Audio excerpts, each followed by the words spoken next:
New developments in the U.S. as they talk with Ukraine, and the Trump administration suspends aid and intel sharing. That came out yesterday, and is now reportedly planning to revoke the legal status of nearly 250,000 Ukrainians who have fled here since the war began. Special envoy to Russia and Ukraine, General Keith Kellogg, joins us now.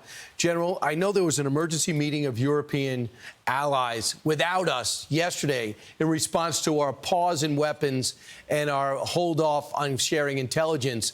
What do you think comes from that, and what's the U.S. stance about that? Yeah, Brian, thanks for having me this morning. It's good to be with you. Look, this goes back to what President Trump has said all along. That to start with, and he's absolutely right, this war would not have started if he was president of the United States. But he's been looking at this for a long time. This isn't something he just came into on the 20th of January when he was inaugurated. He's been thinking about it, working about it. I mean, I remember him being on the campaign trail a year ago when we actually talked about it when we went into Iowa.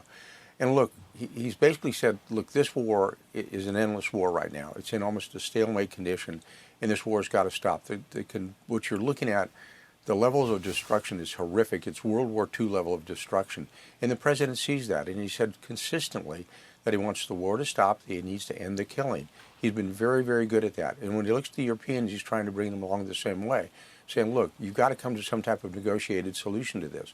This war is not going to be decided on the battlefield. It's just not, because both sides are dug in, they're entrenched, and the president sees diplomacy, and he's very good at this, on coming to a solution. And look, look what he's done in the last 40 days. I mean, he's had Steve Witkoff talking to Putin in Moscow.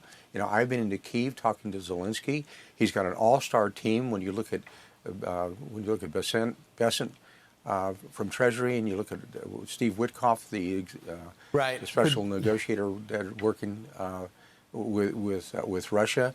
When you look at Lutnick, you look at Mike Waltz. It's an all-star team that's got a full court press on trying to bring this to a resolution, and he's trying to bring the Europeans but General, along with him. So we know the deal. If you don't do it, you don't do it. Right. So, General, we know that it looks like they're ready to sign the minerals deal as it looks. I don't know if they need to see each other face to face. They could do a docu-sign. We do that every day. And then we get to it. Now, besides Russia talking to Witkoff and saying to President Trump personally they're ready for peace, where is any Russian give? When can we see if Russia is actually going to do something substantial, any type of confidence building on their end? Because yesterday they're still bombing cities and hospitals.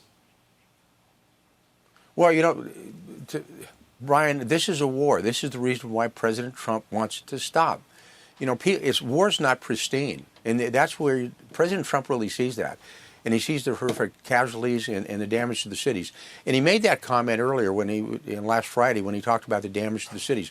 Look at Mariupol, a major city absolutely destroyed. I've been inside Izium, which was a city of 70,000 down to 20,000, in the destruction I saw there. The president gets it. He sees it, where he wants to go. He's got Steve talking to the Russians, talking personally to President Putin. And we've got a set of conditions, what we know that Steve's come back with. We've gone to the Ukrainians and talked to them, and we're going to continue to talk to the Ukrainians to get confidence-building measures that we can bring to the president. And we can say, okay, this is the way it stands on both sides. This is where you want to go. It's not an easy process. It's a really difficult process. The president has said that. You know, he made the comment that the Mideast is kind of easy compared to this. So he's actually working it hard. Right. So he's got a great team in place and synchronized going forward. Now, being that we know where we're at, when do we think we're going to have more Russian talks? When do we think we're going to have the more? Ukraine has already pretty much said, we'll sign the deal, we're ready to talk. So what's the next move with Russia? Well, that's one of those where I think it's internal to the White House. The discussions going forward. You know, Steve's got that. Mike Waltz has got that. Marco Rubio's got that, and Marco's the chief diplomat of the United States of America. It's really on his plate to move that forward. So I don't want to get ahead of the president. I would never do that. This is his decision to make. He's the president, and we'll go from there. But I'll tell you, no American knows more about what this war's been like on the ground than you. You've been doing this as a private citizen. That's why you're the perfect pick. I got to ask you to tap into your years of the military experience for this one, though. The Gaza war and IDF and phase one of the peace deal.